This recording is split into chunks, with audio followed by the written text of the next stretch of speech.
అనుదిన వాక్య ధ్యానాలను వీక్షిస్తున్న ప్రియాతి ప్రియమైన సంఘ సభ్యులకు మరియు ప్రేక్షకులందరికీ మన రక్షణకర్త అయిన యేసుక్రీస్తు ప్రభుని శుభప్రదమైన నామమున మా స్వాగతం. మన డైలీ బైబిల్ ట్యూషన్స్లో మనము ఇదివరకు ఆదికాండము, నిర్గమకాండము, లేవియాకాండము నుండి మన ప్రియులు పెద్దలు శ్రీమతి జె పద్మలలిత జనార్దన్ గారు అందించిన ధారావాహిక సందేశాలు విన్నాం. తన స్వాస్థ్య ప్రజలైన ఇశ్రాయేలును దేవుడు నడిపించి వారికి నియమించిన విధి విధానాలన్నీ కూడా ఈ 3 పుస్తకాలతో పాటు మరి 2 పుస్తకాలు కలిపి పాత నిబంధనలోని మొదటి పంచగ్రంథాలలో మనం చూస్తాం. మోషే తరువాత దేవుడు యెహోషువను నియమించి ఇశ్రాయేలును నడిపించిన విధానం పాత నిబంధనలోని 6వ గ్రంథం యెహోషువ గ్రంథంలో లిఖించబడి ఉంది. తన ప్రజలైన ఇశ్రాయేలును ఏలుటకు దేవుడు రాజులను నియమించక మునుపు వారికి కొందరు న్యాయాధిపతులను నియమించిన క్రమం పాత నిబంధన వరుసలోని 7వ పుస్తకం న్యాయాధిపతుల గ్రంథంలో లిఖించబడి ఉంది. ఈరోజు మన డైలీ బైబిల్ ట్యూషన్స్లో న్యాయాధిపతుల గ్రంథాన్ని పరిచయం చేసుకుందాం. ఆపై వీలు వెంబడి ఇందులోని న్యాయాధిపతులను గురించి తెలుసుకుందాం. న్యాయాధిపతుల గ్రంథంలోని ఇతివృత్తాంతాలని కూడా సంక్షిప్తీకరించి మనకు వినిపిస్తున్నవారు మన సంఘ సభ్యులు శ్రీమతి పి జాయిస్ రవికిరణ్ గారు. ఈనాటి సందేశానికి ముందు ఈ భక్తి గీతం.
చిన్న ప్రార్థనతో మరి వాక్య ధ్యానంలోనికి వెళదాము.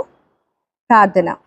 కృపగల తండ్రి, దయగల రాజా యేసయ్య, గొప్ప రాజా, మరి ఇదిగో నాయన ఈ ఉదయ కాలంలో తండ్రి మీ వాక్యం ధ్యానించుకున్నటకు తండ్రి మరి మీరు ఇచ్చిన ఈ కృపను బట్టి అనేక వేల స్తుతులు నాయన.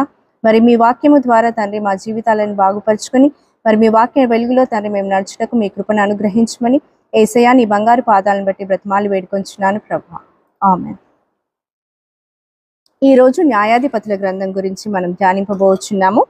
మరి న్యాయాధిపతుల గ్రంథం గురించి ఈరోజు నేను ఇంట్రడక్షన్ మీతో షేర్ చేసుకోవాలని అనుకుంటున్నాను.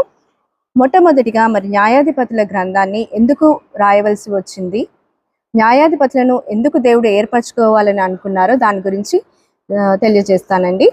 న్యాయాధిపతులు అనువారు ఎవరు అనగా, మరి ఇశ్రాయేలీయులను దేవుడు వారి యొక్క బానిసత్వం నుండి విడిపించుటకు మోషేను ఏర్పరచుకుని మోషే ద్వారా కానాను వరకు వారిని రప్పించారు. మరి మోషే చేసిన చిన్న పొరపాటు వల్ల ఆయనకి కానాను దేశంలోకి ప్రవేశం జరగలేదు. ఆ సమయంలో మరి మోషే బదులుగా యెహోషువను దేవుడు ఎన్నుకొని ఉన్నాడు. యెహోషువ మరి ఈ ఇశ్రాయేలీలను కానాను దేశంలోకి నడిపించిన తర్వాత యెహోషువ నాయకత్వంలో వాళ్ళు కానాను దేశంలోనికి ప్రవేశించి అక్కడ ఎన్నో సంవత్సరాలు చాలా సుఖశాంతులతో నివసించారు.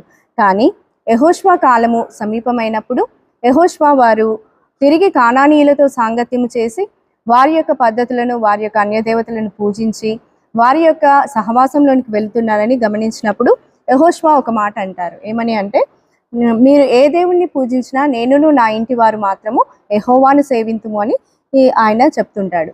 మరి ఇక్కడ చూసినట్టయితే ఇశ్రాయేలీల యొక్క లక్షణం ఏంటి అనగా, ప్రతిసారి కూడా వాళ్ళు దేవుడు చేసిన మేళ్లను మర్చిపోతుంటారు. మర్చిపోయి తిరిగి పాపంలోనికి వెళ్ళి ఎప్పుడైతే వాళ్ళు ఓటమికి గురి అయ్యి క్షీణింపు చేయబోతుంటారో, వాళ్ళు క్షీణిస్తుంటారో ఆ సమయంలో దేవుని తట్టు తిరిగి దేవుణ్ణి మరి వేడుకున్నప్పుడు దేవుడు వారి పట్ల కరుణను చూపించి వారిని రక్షిస్తూ ఉంటాడు. అయితే ఈ న్యాయాధిపతుల గ్రంథంలో చూసినట్టయితే మనము పూర్తిగా ఇదే సైకిల్ మనకు రిపీట్ అవుతూ ఉంటుంది. మరి దేవుడు మరి న్యాయాధిపతులను ఏర్పరచడానికి ముఖ్య కారణం ఏంటి అని అంటే, ఇశ్రాయేలీల పక్షంలో యుద్ధములు చేసి వారిని రక్షించుటకు దేవుడు న్యాయాధిపతులను మనకు ఇక్కడ ఏర్పరిచి ఉన్నాడు. మామూలుగా ఈలోక రీతిగా న్యాయాధిపతులు అంటే కేవలము వాళ్ళు జడ్జిమెంట్ ఇస్తారు. కానీ ఇక్కడ ఉన్న న్యాయాధిపతులు మాత్రము ఇశ్రాయేలీలను నడిపించుటకు, న్యాయము తీర్చుటకు, శత్రువుల నుండి కాపాడుటకు, యుద్ధములను చేయుటకు న్యాయాధిపతులను దేవుడు ఏర్పరిచి ఉన్నాడు. అయితే ఈ న్యాయాధిపతులు మరి ఏర్పరచుటకు కావలసిన ముఖ్య కారణం ఏంటి, న్యాయాధిపతుల యొక్క అవసరత ఎందుకు ఏర్పడ్డది అని చూసినట్టయితే, ఇశ్రాయేలీల ప్రజలు నాయకుడు లేని ప్రజలుగా జీవించినప్పుడు వారు చేసిన దుర్కార్యములు అనగా దుశ్చర్యలను బట్టి దేవుడు చాలా బాధపడి వీడు నా ప్రజలు నాయకుని లేని జనాంగంగా ఉంటున్నారు, వీరికి ఒక మంచి నాయకుడు అవసరం అన్న ఉద్దేశంతో మరి న్యాయాధిపతులను ఏర్పరిచినారు. అది కాకుండా ఈ న్యాయాధిపతి గ్రంథంలో మనము ఒక మంచి నాయకునికి కావాల్సిన మంచి లక్షణాలు, దేవుని యొక్క నడిపింపుతో, దేవుని యొక్క మరి ఆయన యొక్క చిత్తాన్ని అనుసరించి ఆయన ఆజ్ఞలను పాటించుచు ఒక మంచి నాయకునికి కావాల్సిన లక్షణాలను మనము ఈ న్యాయాధిపతుల గ్రంథంలో మనం చూడవచ్చు. ఆ విధంగానే మరి ముఖ్యంగా దేవునికి తన పట్ల అనగా దేవునికి తన ప్రజల పట్ల ఉన్న కృపను మనము ఈ న్యాయాధిపతుల గ్రంథంలో మనం చూడవచ్చు. ఎన్నిసార్లు తొలగినా, ఎన్నిసార్లు తప్పిదాలు చేసినా, ఎన్ని విధములుగా మనం దేవుణ్ణి కష్టపెట్టినా, ఆయనపై సనిగినా గొనిగినా, మరి ఆయన మన పట్ల చూపిన కృపను మనము ఈ న్యాయాధిపతుల గ్రంథంలో మనము చూడగలుగుతాము. మరి ఈ న్యాయాధిపతుల గ్రంథాన్ని ఎవరు రాశారంటే, మరి సమూయేలు దీన్ని రాసినట్టు మనం చూడవచ్చు.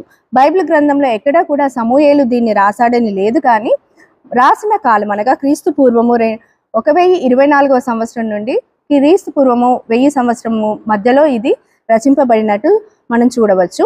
మరి ఆ కాలంలో ఉన్న సమూయేలు అనగా ఈ రచనా శైలిని బట్టి ఆ కాలంలో ఎవరైతే ఉన్నారో ఆ తర్వాత కాలంలో ఉన్న వ్యక్తి అయిన సమూయేలు దీన్ని రచించినట్టుగా మనం చూడవచ్చు.